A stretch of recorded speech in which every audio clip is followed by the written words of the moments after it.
Chers frères et sœurs, une fois de plus, bonjour.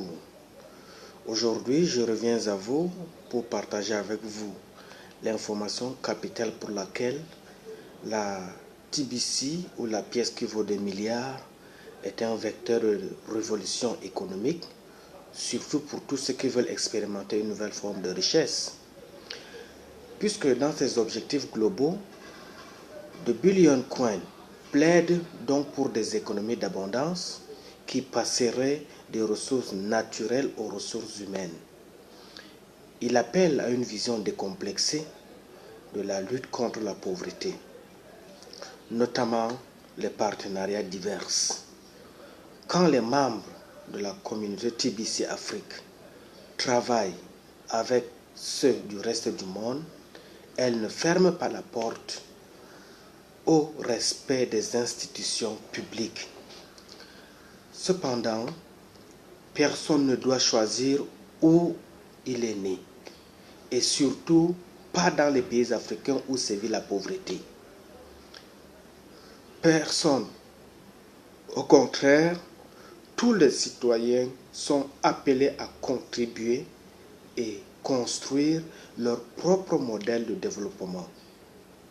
Dans un milieu des affaires mondialisé et très compétitif, l'avantage concurrentiel qu'il est possible de tirer de la réduction des coûts et donc de l'augmentation des profits continuera à stimuler les innovations partout dans le monde afin de réduire à sa simple expression la pauvreté dans le monde.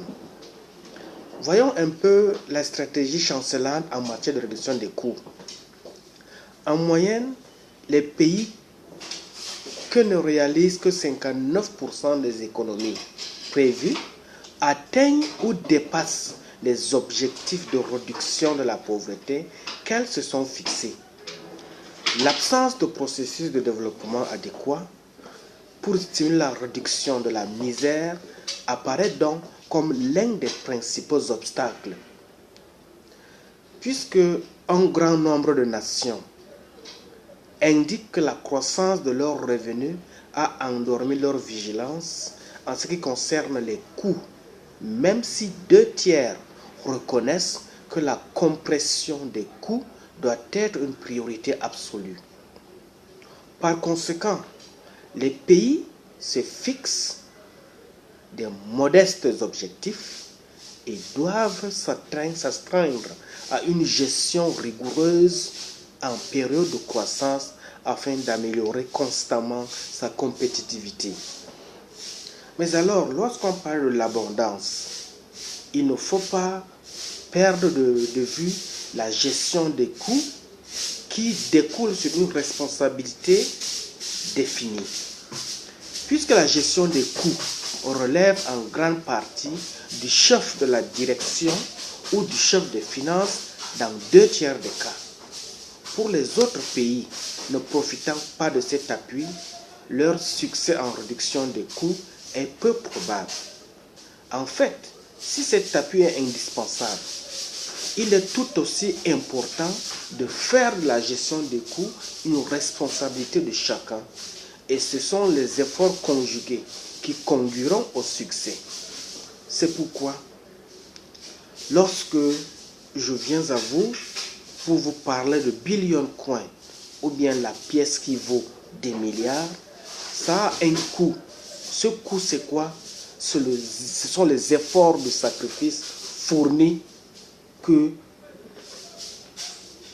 je viens vous tenir informé. Parce que aujourd'hui, nul n'est censé ignorer que la pauvreté est un facteur qui constitue à 90% le sous-développement du continent africain. Alors, si les institutions font des efforts, mais semblent être limitées là où la population attend le plus en termes d'investissement, il y a lieu de prendre conscience et être utile, chacun à sa manière, pour être une source d'appui auprès de ces institutions. Et pour être une source d'appui, un levier, un pivot en quelque sorte auprès des institutions, il nous faut une monnaie, il nous faut un instrument, il nous faut une source fiable, une source d'énergie en quelque sorte nouvelle pour pouvoir épauler les efforts de nos États. C'est pour cela donc que pour être dans l'abondance financière, il faut travailler. Il faut travailler son cerveau, il faut travailler son intellect. Et en travaillant son intellect, on parvient à atteindre l'autonomie financière, être ainsi dépendant.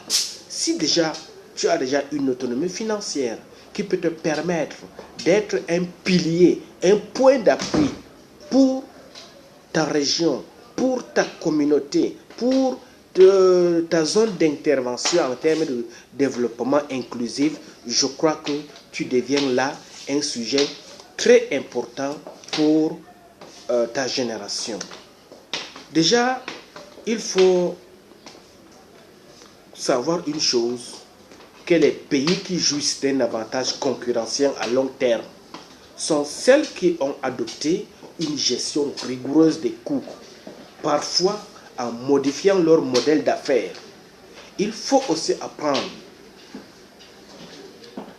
les meilleures parties de technologie de l'information afin de rendre les facteurs de coûts plus transparents. La croissance de la population urbaine de l'Afrique subsaharienne se poursuivra, mais son ralentissement structurel devrait en rendre la gestion plus facile et permettre de soutenir l'urbanisation en raison de son implication économique et sociale.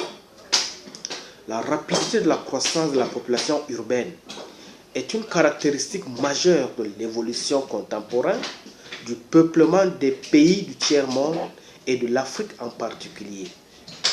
En 1995, 41% de la population des pays en développement réside dans des agglomérations contre seulement 17% en 1950. Suivant les continents, la situation est variable.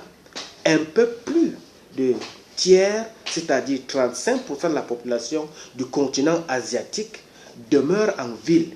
Et c'est à peu près la même proportion en Afrique. Puisque en Afrique, 37% de la population vivent en ville. Mais l'Amérique latine est aussi urbanisée que l'Europe. Alors, vous comprendrez que bien que l'Afrique au sud du Sahara soit parmi les régions du globe les moins urbanisées, la croissance spectaculaire de sa population urbaine, et spécialement celle des plus grandes villes, apparaît et à beaucoup, sinon dangereuse, en tout cas excessive et préoccupante, eu égard aux faibles capacités économiques des sociétés concernées.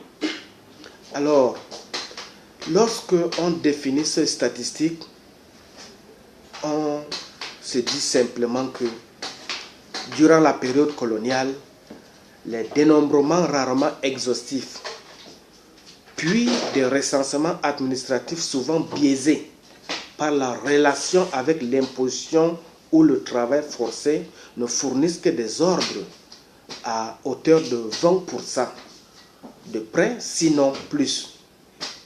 Depuis les indépendances, les enquêtes démographiques par sondage se sont multipliées et ont apporté une connaissance plus solide.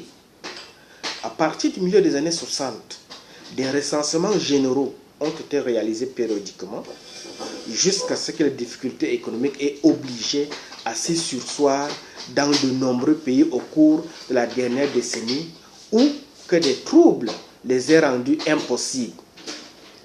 La consistance des données démographiques exploitables est donc pour le moins fragile, notamment pour ce qui est de l'appréciation des évolutions sur la longue durée.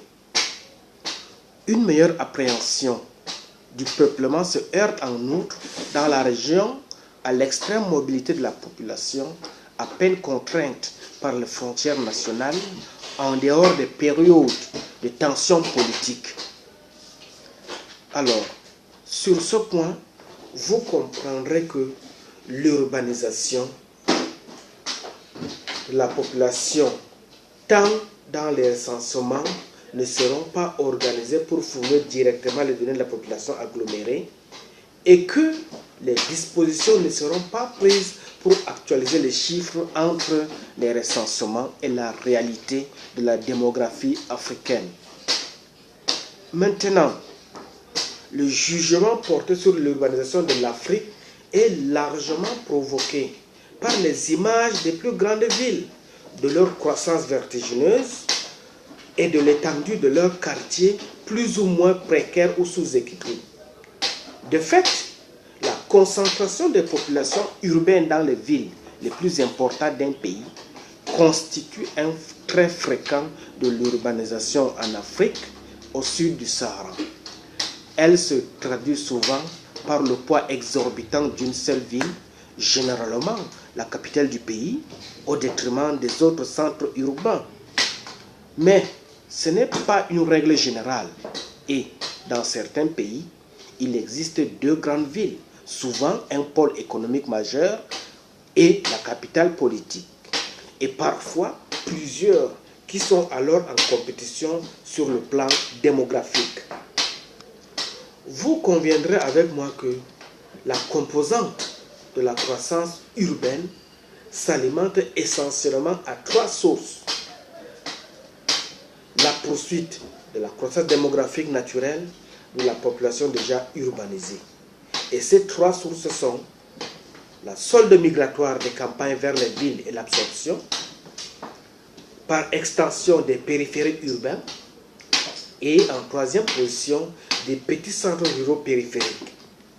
Il faut ajouter une quatrième problématique ou bien une dimension lorsque le milieu urbain est défini par minimum de population agglomérée entre deux recensements de petits centres des petits centres, ce seuil apporte chacun brutalement cette population minimale. Alors, au niveau de l'économie, vous conviendrez que plus la population urbaine est beaucoup plus densifiée dans les centres agglomérés, c'est-à-dire dans les villes urbaines, il se posera nécessairement un problème d'économie. À ce stade, TBC voudrait mener des activités dans de nombreux pays africains et ce portefeuille de projets qui fait partie des projets socio-économiques de TBC va devoir s'étouffer et l'un des plus importants de l'institution. Il ressort de nos projections que vers les années 2035, la moitié de la population globale de l'Afrique sera urbaine. Les membres de la majorité des circonscriptions électorales vivront dans les centres-villes et ils auront nécessairement besoin de moyens de subsistance, de logement et de services.